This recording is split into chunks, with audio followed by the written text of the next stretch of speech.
Let me now turn to football, a sport that is dear to the hearts of all Ghanaians. I'm sure I disclose no state secret if I state that I am myself an ardent football enthusiast and once played in the University of Ghana team with my friend, the late President John Evans Atta Mills, Fifi to me. Throughout the years, the national team, the Black Stars, has held a special place in the affection of Ghanaians. They lifted up our spirits as they dominated Africa and won 4 continental trophies. They have at other times broken our hearts, but it was not until 2006 that the Black Stars finally broke through to the world stage when they qualified for the World Cup for the first time. You will remember that we rose up as one in our support, and they did not disappoint.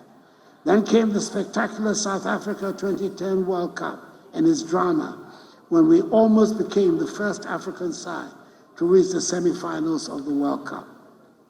It is fair to say that since the sad events of Brazil 2014, many Ghanaians have been left disappointed by some of the recent results of the Black Stars.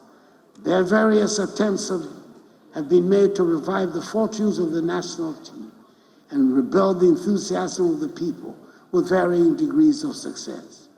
The recent AFCON in Côte d'Ivoire was probably the nadir of the performance of Black Stars and has left the nation saddened.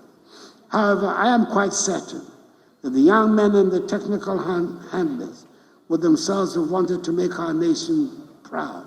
And I believe that the captain, Andre Dede Ayew, meant every word when he rendered heartfelt apologies on behalf of his teammates to all Ghanaians for the team's early exit.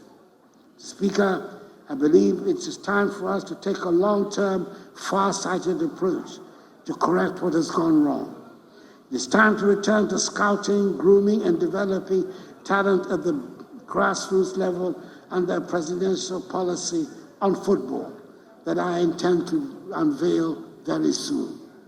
The School Sports Department of the Ministry of Education will work hand in hand with the Ministry of Youth and Sports in collaboration and synergy with the Ghana Football Association to build district, regional, and national juvenile teams for both girls and boys.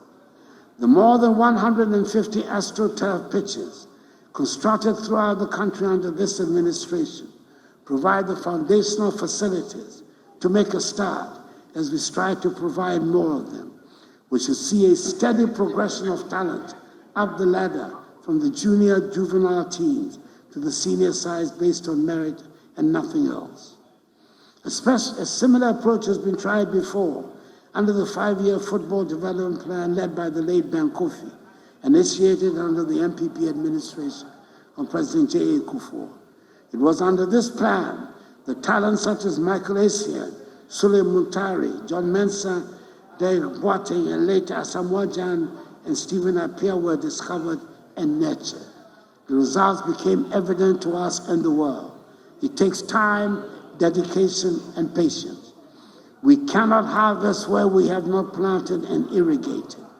I have no doubt at all that the Black Stars will rise and make us proud again.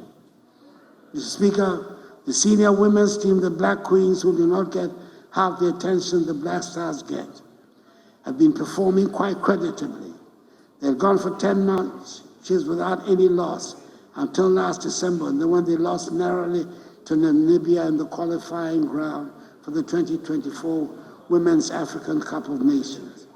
Even though they lost narrowly to Zambia in the first leg of the qualifiers for the 2024 Olympic Games, let us wish them well in the second leg to be played in Lusaka tomorrow. I hope they give us something to cheer about. Mr. Speaker, it gives me great pleasure to report that all the preparations are ready for Ghana to welcome sportsmen and women from around the continent to participate in the 13th edition of the African Games. It seems incredible, but this is the first time that Ghana will be hosting these games. It's taken a lot of courage to have persisted with the decision to host the games, especially when our financial problem came in the midst of the preparations. but I am glad we went ahead. The preparations are all complete, and I was excited and very pleased with what I saw at Botima when I went to commission the Games Village some 2 weeks ago. We have high-class sporting facilities which will serve us well long after the Games are over. Some of the events will take place at the University of Ghana Sports Stadium. It is worth noting that this is a facility started under former President J.A. Kufuor and was abandoned by successor governments. I'm extremely proud that this project has been finished under my stewardship, not just because of the Games, but also because it has taken 75 years of existence for Legon, Ghana's premier university, to have a sports stadium. I urge all Ghanaians to make our visitors welcome and to patronize the Games and cheer on the participants.